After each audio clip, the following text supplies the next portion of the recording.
రేవంత్ రెడ్డి గారు, అటు రామచంద్రరావు గారు, ఇటు కేసీఆర్ గారు, మీ ముగ్గురు కలిసి నిజంగా బీసీల మీద చిత్తశుద్ధి ఉంటే మీరు ఆమరణ నిరాహార దీక్ష చేయండి 42% రిజర్వేషన్ కోసం. మేము మద్దతు ఇస్తాం. మిమ్మల్ని ఎవరు లేపకుండా, మీరు నిరాహార దీక్షలోంచి మిమ్మల్ని ఎవరు లేపకుండా మేము అందరం కావాలంటాం. మీరు చేయండి. మీ నిరాహార దీక్ష భంగం కాకుండా అటెంకల సుఖ నిర్గుడుంటాం. బీసీలు అంటే ఒక రాజకీయ వస్తువుగా ఇన్ని రోజులు ఆడుకుంటూ వచ్చారు. ఇవాళ తెలంగాణ రాష్ట్రంలో బీసీలమంతా ఒక్క కాటి మీదకి వచ్చినాం కాబట్టి ఇవాళ తెలంగాణ రాష్ట్రంలో చర్చ జరుగుతా ఉంది.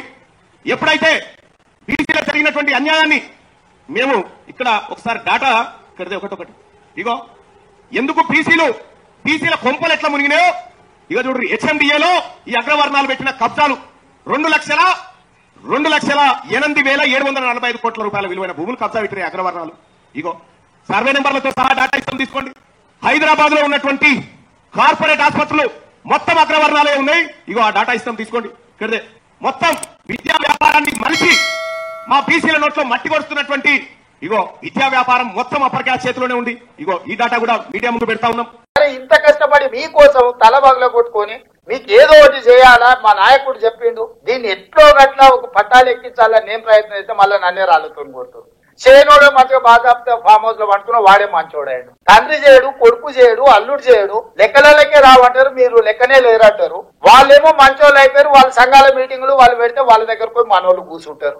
ఇంత కష్టపడి చేసిన రేవంత్ రెడ్డిని విలన్ చేస్తారు. వద్దనేటోడు ఎట్లా వద్దన్నాడు వాడు విలనే. కావాలన్న వాళ్ళకి మీకోసం పనిచేస్తే మీరు కూడా విలన్ గా చూసినాక ఇక ఇది ఎట్లా ముందర పడుతుంది మీరు చెప్పురు. నాకు నష్టం మీకా నాకా?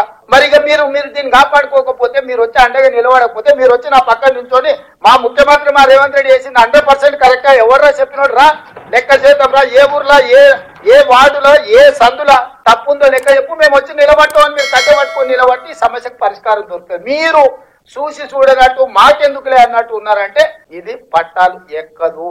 దీని పట్టాలు ఎక్కించుకొని రైలును పరిగెత్తించి మీరు అనుకున్న గమ్యం చేరాలంటే ఇక మీదే బాధ్యత. నా బాధ్యత అయిపోయింది. అసెంబ్లీలో పెట్టి లెక్కలు చేసి దీనికి చట్టబద్ధత కల్పించే వరకు ముఖ్యమంత్రిగా నా బాధ్యత అయిపోయినట్టే. ఆ నుంచి ముందుకు తీసుకెళ్లాల్సిన బాధ్యత మీదే. ఇది రీలే రన్. నేను ఇక మీ చేతికి అందిస్తున్నా. రన్నింగ్ లా ఒక్కడే ఉరకకుండా 4 ఉరుకుతారు కదా, రీలే రన్ 4x4.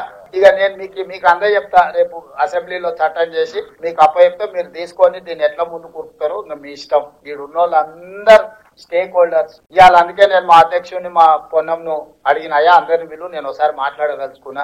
ఇంత కష్టం చేస్తే మంచి అనకపోతే కానీ తిడుతుంటే ఆపకపోతే ఎట్లా ఇష్టం లేనోటి తిట్టబట్టే వాడు రాళ్ళు కొట్టబట్టే. మరి ఇవాళ ఇక మీకోసం ఇంత కొట్లాడి ఇంత చేస్తే అరే మావాడు మాకేదో చేసిండే అని మీరు అనకపోతే, మా నాయకుడు రాహుల్ గాంధీ ఒక మంచి చిత్తశుద్ధితోని ముందుకు వచ్చాడు, మా రాహుల్ గాంధీ గారు చెప్పబట్టి మా నాయకుడు చేసిండని మీరు చేయకపోతే ఎట్లా?